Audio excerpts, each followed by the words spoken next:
रांची भेजने का काम करोगे, ऐसा मेरा विश्वास है। सम्मानित साथियों,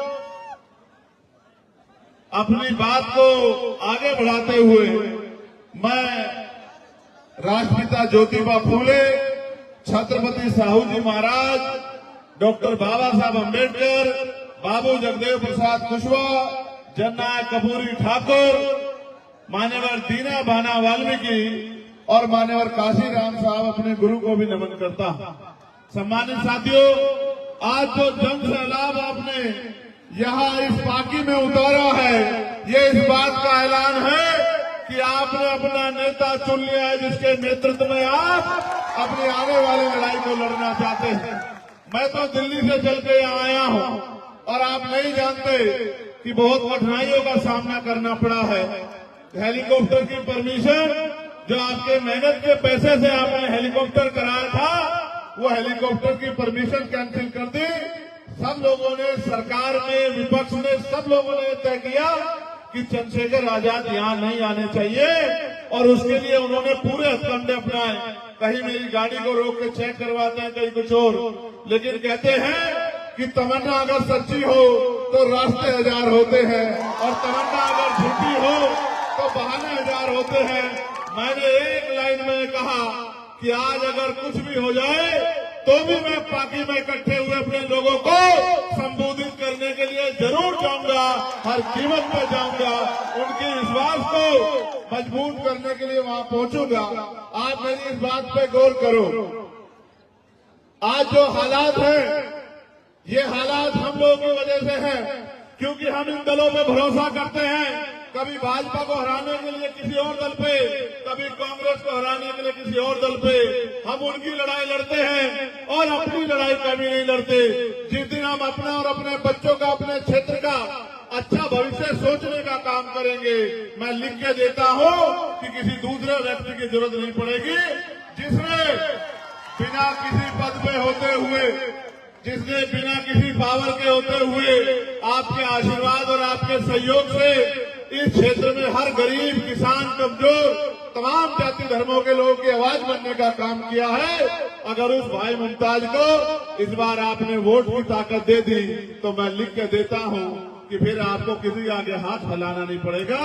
और फिर ये जो गुंडागर्दी आपके साथ होती है, जाति के नाम पे, धर्म के नाम पे हिंसा जो आपके साथ होती है, ये हिंसा करने की हिम्मत किसी भाजपा के गुंडे की नहीं पड़ पाएगी। मैं इस बात को आपको गारंटी के साथ कहता हूं। हम बाबा साहब अम्बेडकर को मानने वाले लोग हैं, हम सतगुरु रविदास जी महाराज को मानने वाले लोग हैं। बड़ी संख्या में हमारी माएं बहनें यहाँ बैठी हैं, वो बड़ा विश्वास उम्मीद लेके आई है। आजाद हुए 75 साल से ज्यादा हो गए, लेकिन आज भी बुनियादी सुविधा नहीं मिलती है।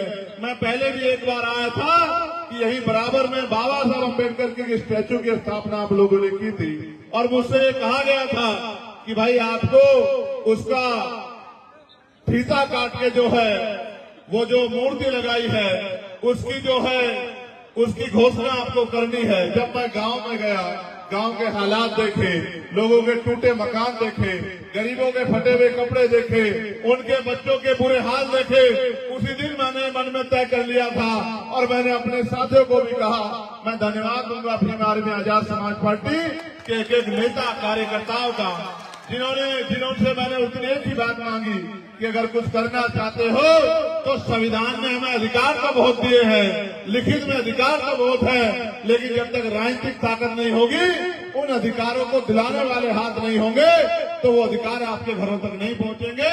उसका एक ही रास्ता है कि आज से गांव में निकल जाओ, बूथ कमेटी बनाओ, सेक्टर कमेटी बनाओ, पंचायत कमेटी बनाओ और एक एक आदमी को जोड़ के भाईचारा बना के जब समय आएगा 2024 का, तो अपनी वोट की ताकत से जो है इस ताकत को बनाने का काम करना। क्योंकि आप ये महसूस करके देखो, संविधान तो ये कहता है कि हर व्यक्ति को रोटी, कपड़ा, मकान और पीने के लिए पानी की व्यवस्था सरकार कराएगी, लेकिन सरकार कहाँ कराती है? सरकार तो सिर्फ गरीबों का मजाक उड़ाती है, गरीबों का तमाशा देखती है। सरकार तो गरीबों पर जुल्म करती है। पढ़े लिखे बच्चे बेरोजगार घूम रहे हैं, महंगाई ने गरीबों की कमर तोड़ दी है। और मुझे कहने में कोई गुरेज नहीं है किसी झारखंड का मेरा परिवार अपने बच्चों को पालने के लिए दूसरे प्रदेशों में रोजगार करने के लिए जाता है। जब वो रोजगार करने के लिए जाता है तो छोटी छोटी जगहों पर रह के अपना पेट पालने का काम करता है। मेरे आज भी याद है कोरोना काल किस तरह से वहां से मजदूर पलायन करके आया। इन सरकारों के पास आपको रेल में बिठा के भेजने के लिए रेल की व्यवस्था भी नहीं थी। इन्होंने जब लाठी आपके ऊपर पड़ी तो आपकी मजाक उड़ाने का काम किया। जिन्होंने आपसे मजाक किया, जिन्होंने आपका अपमान किया, जिन्होंने आपको डराने का दबाने का काम किया और जिनकी वजह से आपके हालात है, उनको आप 5 साल में अगर कभी सबक सिखा सकते हो तो वोट की चोट से सिखा सकते हो। भारतीय लोकतंत्र को आप देखिए कैसा है। अगर किसी आदमी ने आपसे झूठे वादे करके आपकी वोट को ले लिया तो 5 साल आप उसका कुछ नहीं कर सकते हो, बस 5 साल बाद उसके खिलाफ वोट कर सकते हो। लंबे समय से ये सरकारें हमारे लोगों के साथ ऐसा ही करती आ रही है। अब हमें ये समझना पड़ेगा कि अब हमें उनकी बातों में नहीं आना है। जब बाबा साहब अम्बेडकर ने अपने 4 बच्चे कुर्बान करके हमारी उंगली में इतनी ताकत दी है कि जिसे चाहे कुर्सी में बिठा दे और जिसे चाहे कुर्सी में उतार कर नीचे बैठ दे, तो फिर हमें घबराना नहीं चाहिए, फिर हमें अपनी ताकत बढ़ानी चाहिए। मैं अपनी बहनों माओं से कहना चाहता हूँ, क्या सम्मान की जिंदगी इस आजाद भारत में आपको मिल पा रही है? मैं गारंटी से कहता हूँ, हाथ उठा के बता देना, यहाँ बैठी हजारों की संख्या में महिलाओं में से 90% महिलाओं ने कभी हवाई जहाज को हाथ लगा के नहीं देखा होगा, कभी हेलीकॉप्टर को हाथ लगा के नहीं देखा होगा, कभी एसी वाली ट्रेन में सफर नहीं किया होगा। और तो और गरीबी के हालात ऐसा है कि जहाँ अमीर का कुत्ता बढ़िया एसी वाली गाड़ी में घूमता है, वहाँ गरीब पे रहने के लिए मकान भी नहीं है, उसपे खाने के लिए रोटी भी नहीं है, उसपे पहनने के लिए अच्छे कपड़े भी नहीं है। लेकिन ये सरकारें बात तो करती है गरीबों का भला करने की, लेकिन ये सारा पैसा पूंजीपतियों का माफ करती है। आपके बच्चे तो पढ़े लिखे बेरोजगार घूमते हैं, और जब भी आप सवाल करोगे, रोजगार के बारे में पूछोगे, महंगाई पर सवाल करोगे, अधिकार के बारे में पूछोगे, तो ये भारतीय जनता पार्टी के लोग जो ये कह रहे हैं कि हमें सत्ता में आना है, तो ये फिर हिंदू मुसलमान की बात करने लग जाते हैं।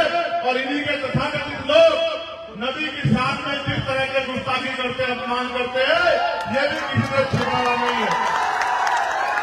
आप ये जानते हैं, जब जब मुसलमानों पर अन्याय हुआ है, जब जब किसानों पर अन्याय हुआ है, जब जब मजदूरों पर अन्याय हुआ है, जब जब दलितों पर जुर्म हुआ है, उनकी पीठ पर लाठियां पड़ी है, उनको पूछे रखने से मारा गया है, उनको मटकी छूने पे मारा गया है, सारे नेता चद्दर तान के सोते हैं।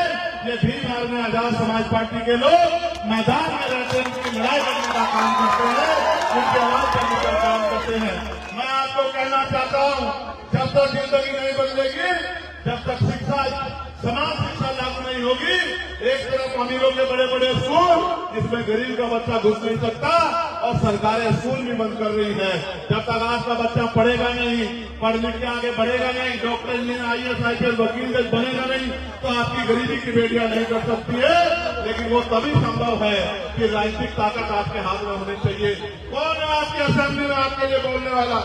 आप बताओ, सबसे ज्यादा मोहन सिंह इसी सरकार के नेतृत्व में झारखंड में होने का काम हुआ। सरकार ने वादा किया था कि मोहम्मद सिंह पे कानून बनाएंगे, बनाया? मोहम्मद सिंह जिनकी हुई उनको कोई मुआवजा नहीं मिला। और फिर मैं कह रहा हूं, दलितों का तो इतना बुरा हाल है कि दलितों की जान से सस्ती दाल है आज झारखंड में भी और देश में भी। दाल की कीमत हो सकती है, लेकिन गरीब दलित की जान की कीमत नहीं हो सकती। जिस तरह का जुल्म सरकार कर रही है, इस हिंसा का जवाब हमें संविधान के आधार पर जो ताकत मिली है, वोट की ताकत के आधार पर उस वोट की ताकत से देना है। गौर करना सम्मानित साथियों, अगर आप 10 रुपए का सामान लेने के लिए बाजार में जाओगे तो उस सामान को 4 बार देखोगे कि ये सामान खराब तो नहीं है, ये सामान जो हम खरीद रहे हैं ये टूटा हुआ तो नहीं है, ये जो सामान हम खरीद रहे हैं जो इसकी वैल्यू है ये इतना पूरा है नहीं है। अगर 10 रुपए के सामान में कमी मिलेगी तो 1 करोड़ रुपए से टिक की जो आपके 5 साल का मुस्तकबिल तय करती है, वो वोट डालने के लिए जाते हो तो एक बार नहीं सोचते जिसको वोट दे रहे हैं चुनाव के बाद उसके दरवाजे आपके लिए खुलेंगे नहीं खुलेंगे। जब आप पे जुल्म होगा वो आपकी बात करेगा नहीं करेगा, जब आपको जरूरत होगी वो आपकी लड़ाई लड़ेगा नहीं लड़ेगा। बस आंख बंद करके वोट देते आते हो और फिर कहते हो कि हमारी कोई सुनता नहीं है। जो कल भी नहीं सुनता था वो आज भी नहीं सुनेगा। सुनने वाला एक है, आपकी आवाज बनने वाला एक है। मैं आपसे कहना चाहता हूँ, चूकना मत, बिल्कुल मत चूकना। नारे लगाने से, सिर्फ नारे लगाने से, झंडा उठाने से अगर तकदीर बदला करती, जिंदगी बदला करती तो सब की बदल जाती। हमारे हाथ में बाबा साहब अम्बेडकर